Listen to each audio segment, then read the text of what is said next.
Olá, queridos alunos, mais uma vez aqui reunidos, né? Que bom, tá chegando o dia 17, tem a nossa prova de Ciências Humanas, tá certo? Mais especificamente Geografia, né? Eu tenho a certeza que você vai gabaritar as questões relativas à Geografia, tá certo? Então vamos lá, né? Espero que todos estejam bem, né? Lembra, sempre o que eu falar aqui, né, é um referencial, né? Se possível, você dá uma aprofundada no assunto, tá certo? Desde a semana passada nós estamos fazendo esses encontros diários, tá certo? E vamos assim até bem próximo à prova, tá ok? Então vamos lá, tá certo? Vamos aqui conversar um pouco sobre algumas questões relativas à geografia física. A geografia física é gigantesca. A gente selecionou alguns assuntos da geografia, né? Tipo assim, meio que uma aposta do que poderia cair. E o que já caiu, né, em alguns exames anteriores, tá ok? Então vamos lá. A nossa primeira questão, ela vai, né, falar, né, exatamente sobre a questão, né, de terremotos. Quando a gente fala de terremotos, né, a gente está falando o quê? Das placas tectônicas, tá certo?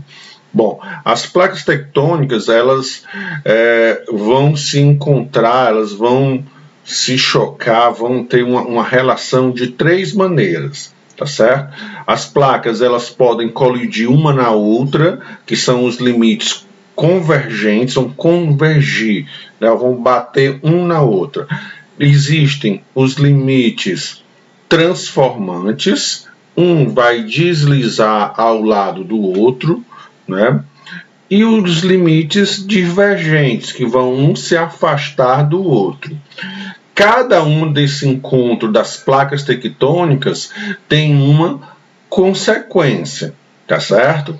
Por exemplo, quando duas placas se chocam, tá certo? Né? Eu vou ter a ocorrência de dois fenômenos, né? Os abalos sísmicos, né? E poderá também o surgimento, né, de montanhas. Quando uma placa vai abaixo da outra e sobe a outra, né, eu tenho formação de montanha, os chamados dobramentos modernos. Então, a cadeia do Himalaia, por exemplo, né, é o encontro de duas placas tectônicas. A Cordilheira dos Andes é o encontro de duas placas tectônicas.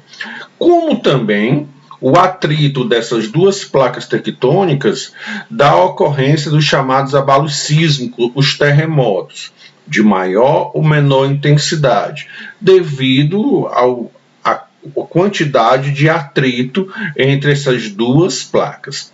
Aqui no Chile, né, um grande exemplo é o Chile, mas ali na América do Sul, né, há o encontro da placa Nazca com a placa sul-americana, são limites convergentes. Então, normalmente, os terremotos que vão acontecer naquela região vai ser exatamente o encontro dessas duas placas, tá certo?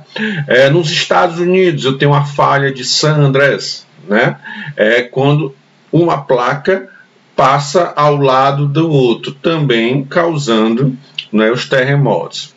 Aqui no Oceano Atlântico, quando as placas se separam uma da outra, o magma sobe e vai surgir cadeias de montanhas, cadeias meso-oceânicas. No caso aqui do Oceano Atlântico, é a cadeia meso-oceano Atlântico, onde a placa sul-americana se afasta da placa africana. Tá certo? Dado uma conversadazinha inicial, mais ou menos isso o assunto, vamos ver o que é que trata a questão número 1.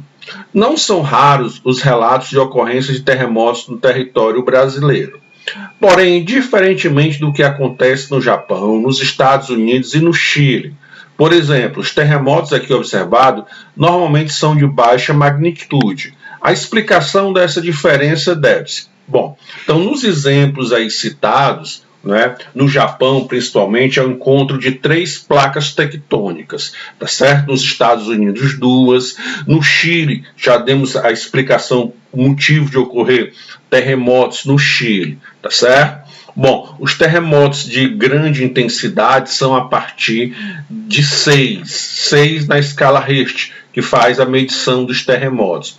Os terremotos de 1, de 2, de 3, de 4 pontos, 5 pontos na escala Richter, eles são quase imperceptíveis, né, para a população, tá certo? Isto vai ocorrer principalmente quando vai acontecer dentro da placa, tá certo? Então, no caso do Brasil, os tremores que ocorrem no Brasil é interplaca, não é no encontro das placas. Quando acontece no encontro das placas, é um terremoto de grande intensidade, tá certo? Então, na verdade, o grande motivo, tá certo, ele está no meio da placa, né? Deixa eu buscar aqui um desenhozinho aqui para vocês, né, para a gente exemplificar aqui. Pronto, vai ficar aqui melhor essa explicação. Deixa eu pegar aqui, pronto. Tá no preto, fica melhor o preto. Vamos lá. Ok. Então vejam, ó, aqui em cima eu tenho uma placa Nazca, tá certo? E eu tenho uma placa sul-americana, tá certo? Os grandes terremotos vai acontecer exatamente, ó, no encontro das 2 placas tectônicas, e assim em todo o mundo. O Brasil, ele fica no meio da placa sul-americana, tá certo?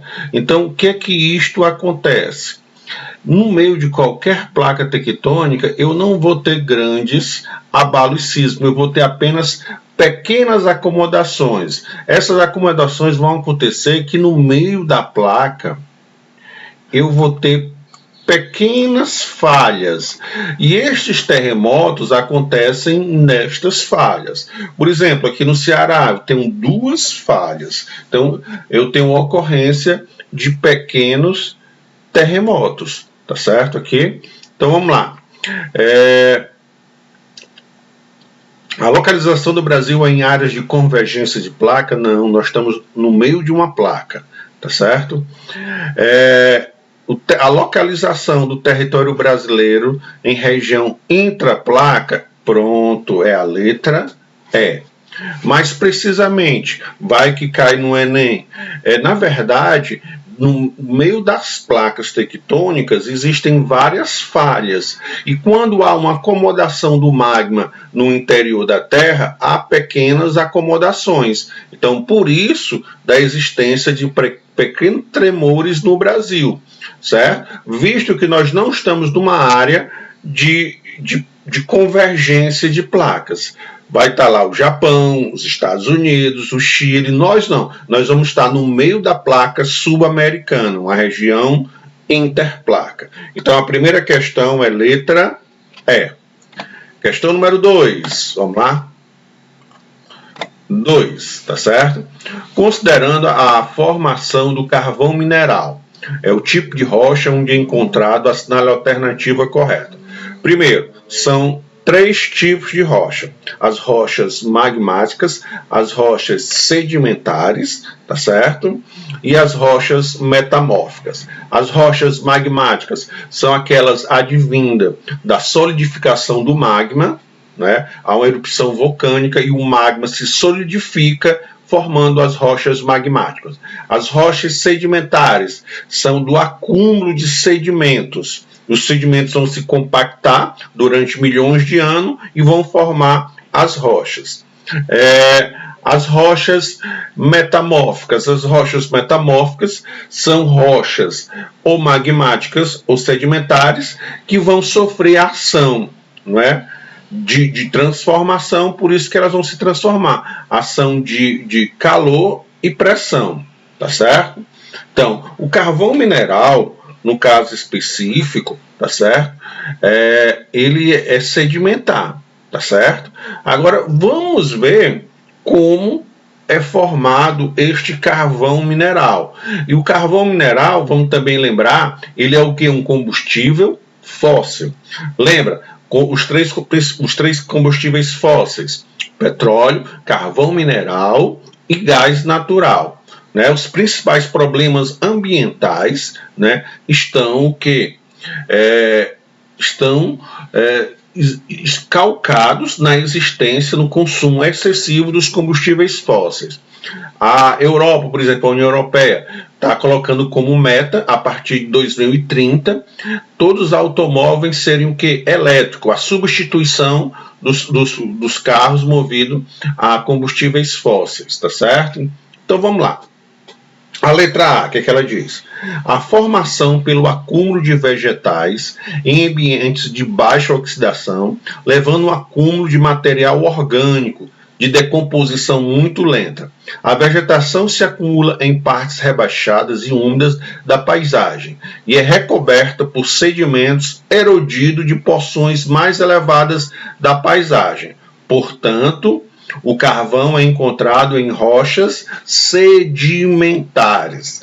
Coloquei essa questão para você ter esta visão, né, que o carvão mineral, tá certo? Além de ser um combustível fóssil, ele é o que? Uma rocha sedimentar, né? De florestas, de árvores, né? Que sofrem um processo de fossilização, tá certo? Durante muito tempo, tá certo? E é coberto pelos sedimentos, né? Daí a formação do carvão mineral, tá certo? Lembrando, não é? A primeira revolução industrial acontece na Inglaterra e a grande fonte de energia foi quem? Carvão mineral. A utilização, Regis, do carvão mineral no Brasil, nós temos carvão mineral na região sul, mais precisamente em Santa Catarina, Rio Grande do Sul, mas o nosso carvão mineral não é um carvão mineral de boa qualidade, a gente importa, tá certo? O grande problema da utilização do carvão mineral é que, como a gente já falou, ele é um combustível fóssil altamente poluente. Regis, onde é que a gente usa o carvão mineral, né, aqui no Brasil? Principalmente nas usinas termoelétricas. Lembra, a usina termoelétrica é uma caldeira gigantesca que a água ferve e o vapor vai gerar energia elétrica. A força do vapor vai rodar as turbinas que geram energia elétrica. O problema é que para aquecer essa água eu uso carvão mineral. E o carvão mineral, ele é altamente o quê? Poluente. Tá ok? Então vamos lá. Vamos para a questão 3. Tá certo? Questão 3. Para a atual proposta de identificação das macrounidades do relevo, elaborado por Ross, no caso Jurandir Ross, foram fundamentais os trabalhos de Absaber e os relatórios produzidos pelo projeto Radam Brasil. Ross passou a considerar para o relevo conforme as suas origens, as unidades de planalto, depressões e planícies. Então, pelo modelo atual vigente, né, as nossas unidades de relevo são os planaltos, são as depressões e são as planícies. Quais unidades de relevo, né, que, de acordo com a Gênese, e segundo Ross, são resultantes da deposição de sedimentos recentes de origem marinha, lacustre ou fluvial? Então vejam, vou novamente ter auxílio aqui da caneta para ajudar aqui a gente, tá certo? Ó, então, eu tenho uma área maior, mais alta, e eu tenho uma área menor. Então, nesta área, onde eu tenho um grande processo de erosão, tá certo? Aonde o meu solo é desgastado, esta área eu chamo de quê? De planalto, tá certo? Aqui é o planalto. Esta área mais rebaixada, que recebe os sedimentos, tá certo? Deposição de sedimentos, eu chamo de quê? De planícies. Então, toda a área onde acontece a erosão, não é? Eu digo que é um planalto. A área onde eu recebo uma deposição, eu chamo de quê? De planícies, tá certo? Então, no caso aqui, nós estamos falando de quem? Das planícies, tá certo? Aonde há uma deposição de sedimentos. Se tivesse a palavra uma erosão, seria o que? Um planalto. E o que é uma depressão? É quando eu tenho uma área, tá certo? Quando eu olho para os dois lados, tá certo? E ela é mais baixa. Então, esta área aqui, este buraco, eu vou chamar de quê? De depressão, tá certo? Então, quando, com o passar dos anos, tá certo? Essa depressão é preenchido por sedimentos, tá certo?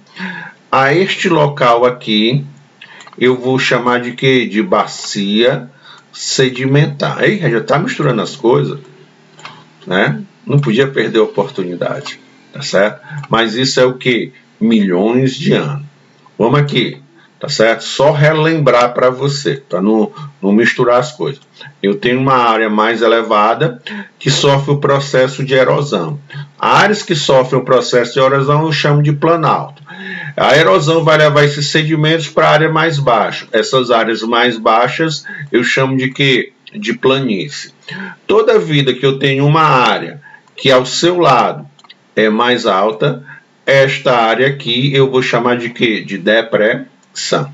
Aproveitando a ocasião, quando eu tenho uma depressão, né? E há um processo de erosão com o passar dos anos, essa área todinha aqui fica preenchida por sedimentos, eu vou chamar esse local agora de quê? De bacia sedimentar. E nesta bacia sedimentar, eu encontro o petróleo, eu encontro o carvão mineral, eu encontro o gás natural, tá certo? Então, nas bacias sedimentares, eu encontro petróleo, eu encontro carvão mineral, eu encontro gás natural, os chamados o que, pessoal? Os combustíveis fósseis. Então, questão 3, letra A de amor. Questão 4, né? Vamos aqui, questão 4. Questão 4, né? São grandes as cadeias montanhosas formadas pela movimentação das placas tectônicas, como os Andes na América do Sul, os Alpes na Europa, o Himalaia na Ásia. Faltou falar aqui das montanhas rochosas dos Estados Unidos, mas está dentro desse grupo. Com essas montanhas, começaram a ser soerguidas há apenas 70 milhões de anos, no início do terciário. Tempo muito recente na história geológica do planeta. Eles também são chamados, tá certo? Então, eu tenho um encontro de duas placas tectônicas, estão batendo de frente, são os limites convergentes, não é? Se há um pequeno encontro, né, eu vou ter o abalo sísmico, mas quando o encontro é mesmo bem pesado, o que acontece? Uma placa vai descer e vai soerguer a outra placa, né? O movimento de subducção. Quando acontece isso, a formação de um relevo. Isto é uma coisa relativamente moderna, há 70 milhões de anos. É o que eu vou chamar os dobramentos modernos, as grandes cadeias de montanha. No Brasil existe o dobramento moderno? Não. Nós estamos o quê? No meio da placa sul-americana. Os dobramentos modernos, eles surgem nos limites das placas, né? Nos limites das placas convergentes, tá certo? As altitudes do Brasil são altitudes modestas, né? As grandes altitudes são chamados o quê? Os dobramentos modernos, aonde há o encontro das duas placas tectônicas. Então, questão 5, letra A. Questão 6. Analisando a distribuição geográfica das placas tectônicas, vulcões e zonas sujeitas a terremoto, pode-se concluir, na questão 6, que a grande maioria está nos países do sul? Não necessariamente. Este fenômeno ocorre nas chamadas planícies sedimentares? Não tem nada a ver. Todas as regiões de atividade sísmica estão sobre os limites das placas tectônicas, exatamente. Né? Esses grandes fenômenos ele acontecem nos limites. Os limites eles podem se chocar, podem passar um do lado do outro. Aí já é o exemplo do que? Da falha de Sandras, né? Que povo chama San Andrés, né? San Andrés, aonde uma placa vai para um lado, a outra vai para o outro, tá certo? E isto vai causar o quê? O chamado abalo sísmico, tá certo? Então, a questão 6 é letra C, tá certo? Questão 7. Os terremotos são gerados, né, pelo movimento natural das placas tectônicas da Terra, que causam ajuste na crosta terrestre, afetando a organização da sociedade. Em relação aos sismos naturais, né, é correto afirmar que eles são causados, né? Lembra, eu vou ter dois tipos de força que vão atuar na Terra. Aquelas forças dentro da Terra, as forças internas e as forças externas. Mas lógico que se tivesse dessa maneira ia ser fácil demais, tá certo? Só que ele muda o nome. As forças internas são as forças endógenas e as forças externas são as forças exógenas, tá certo? Então aqui você já vai eliminando um bocado, né? Se ele está falando, não é, de terremotos, os terremotos acontecem devido ao quê? Ao encontro das placas, são forças internas. Se são forças internas, são forças o quê, pessoal? Endógenas. A gente pode controlar de alguma maneira o encontro dessas placas tectônicas, a maneira com que ela separa, a velocidade? Não. Então, são forças endógenas incontroláveis. Questão 7, letra A. Questão 8, tá certo? As rochas, antes de serem trabalhadas pela erosão, são preparadas por um conjunto de reações químicas ou fenômenos físicos para a ação de desgaste. A esta fase que procede a erosão, denominamos. Muito interessante essa questão. Não sei se você lembra, o grande objetivo é a gente lembrar aqui, tá certo? As pessoas às vezes confundem o nome. Tá aqui, ó. Eu tenho uma rocha, tá certo? Essa rocha, ela vai sofrer um processo de desgaste, tá certo? Ela vai sofrer a ação do sol, da chuva, do vento, e ela vai se esfarelando, tá certo? Pronto. A este processo de decomposição da rocha, eu chamo exatamente a resposta da questão de quê? De intemperismo. O intemperismo ele pode ser físico, químico e biológico, tá certo? Na verdade é o desgaste da rocha. Quando essa rocha está desgastada, aí sim há o processo de erosão. O processo de erosão, pessoal, é o processo de transporte, é o vento, tá certo? É a água que vai levar esses sedimentos, né, para locais mais baixos, tá certo? Ó. Então lembra, primeiro eu tenho uma rocha naturalzinho, então ela vai sofrer um processo de desgaste. Esse processo de desgaste eu chamo de quê? De intemperismo. Depois, essa rocha desgastada, ela vai ser transportada. Aí entra a famosa erosão, né? Erosão essa que pode ser causada pelo vento, pela água, tá certo? Então lembre-se desse detalhe. A erosão química é a força da água, tá certo? Desculpa, o intemperismo químico é a água que vai penetrar na rocha e vai fazer reações químicas. O intemperismo físico é o sol que vai desgastar aquela rocha. O intemperismo vegetal, certo? O intemperismo biológico, né? É o desgaste dos seres vivos nessas rochas. Tá ok? Vamos lá. Próxima questão. Opa. Questão 9. Tá certo? Para evitar a erosão em áreas de encosta, a sociedade deve. Então lembra, na verdade, a erosão é o transporte. Quando eu falo de encosta, vou usar novamente aqui a caneta, né? Eu estou falando dessas áreas aqui, né? Áreas de morro, tá certo? Aonde a erosão seria a descida dos sedimentos da areia. Nestas áreas, pelo Código Ambiental, não é para morar ninguém, é área de preservação permanente. O grande problema é que as pessoas vão fazer habitação em área de declive e área de morro, tá certo? No período da chuva, porque é retirada a vegetação natural, aonde retém os sedimentos, e o retirando a vegetação natural na época da chuva, vai acontecer sim o processo de erosão, tá certo? Ó, resposta bem interessante é essa aqui, ó. Conservar a vegetação remanescente, arborizar a área de encosta, inclusive ao longo da rede de drenagem, para diminuir o escoamento superficial da água da chuva. É exatamente o que eu tinha falado. O que é que acontece? Eu tenho aqui a encosta, tá certo? Onde eu tenho uma vegetação natural. A partir do momento que eu retiro a vegetação natural, esse solo fica nu.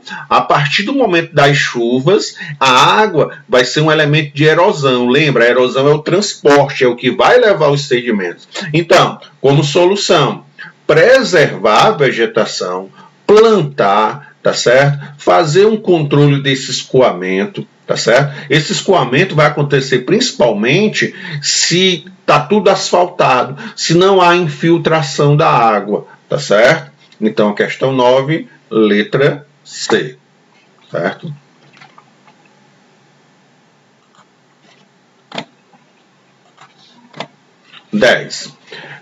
Em relação à constituição interna da Terra, suas camadas e características gerais, é correto afirmar. A tectônica das placas é responsável por fenômenos como a formação de cadeias de montanha, já falamos, né, os dobramentos modernos, a deriva dos continentes, né, a separação, né, a expansão do assoalho oceânico, erupções vulcânicas e terremotos. É exatamente essa tectônica, é a teoria o quê? Das placas tectônicas, aonde anteriormente estavam todo mundo junto, né? Na chamada o quê? Pangeia. A partir dessa fragmentação, né? Os continentes vão se separando, não é? Em alguns pontos essas placas se chocam, em outros pontos essas placas deslizam uma na outra, e em outros cantos as placas se separam, tá certo? Então, a questão 10 é a letra A. Pessoal, espero que tenha lhe lembrado alguns assuntos, né? Teve dúvida, vai no seu livro, procura um material. O grande objetivo, né, era a gente dar uma recordada nesses assuntos, tá ok? Então, amanhã tem mais, hein? Se liga no Enem!